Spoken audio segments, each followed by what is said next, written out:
ایک تو سجدہ کرتے ہیں نماز میں، یہ اس زمانے کی چیز ہے جب زمین فلیٹ تھی.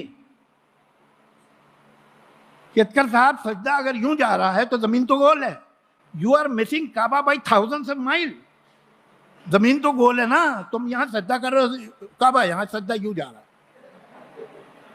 یہ فلیٹ گراؤنڈ پہ ٹھیک تھا، جب تک زمین فلیٹ تھی تب تک سجدہ صحیح تھا. اب غلط ہے، زمین گول ہے، ادھر ہے سعودی عرب، تمہارا ادھر نکل گیا. ارے چچا، یہ کوئی فلموں کی اسکرپٹ نہیں ہے جو کچھ بھی پھینکتے چلے گئے اور کوئی آپ کو جواب نہیں دے گا. مطلب ایک تو آپ کو نالج نہیں ہے اور دوسری تو آپ کو شرم بھی نہیں ہے. کم سے کم شرم تو آنی چاہیے. آپ سے کون بول دیا کہ ہماری نماز اور سجدہ کعبے سے ٹریول کر کے سیدھا جا کر کے ٹکرانا چاہیے؟ ایسا کون بول دیا؟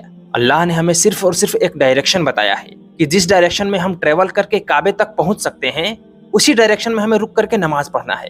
ایسا بالکل بھی نہیں ہے کہ ہماری نماز کعبے سے جا کر ٹکرا جائے. اللہ قرآن چیپٹر 2 ورس 177 میں فرماتا ہے کہ نیکی یہ نہیں ہے کہ تم ایسٹ اور ویسٹ کی طرف رک کر کے نماز پڑھو، یہ تو صرف ایک ڈائریکشن ہے. اللہ نے ڈائریکشن دیا ہے یونٹی کے لیے. اللہ سورہ بقرہ آیت نمبر 115 میں فرماتا ہے کہ تم کسی بھی ڈائریکشن میں فیس کر لو، تم اللہ کو ہی فیس کر رہے ہوتے ہو. لیکن ان چچا نے کبھی قرآن تو پڑھا نہیں ہے تو ان کو کہاں سے معلوم چلے گا؟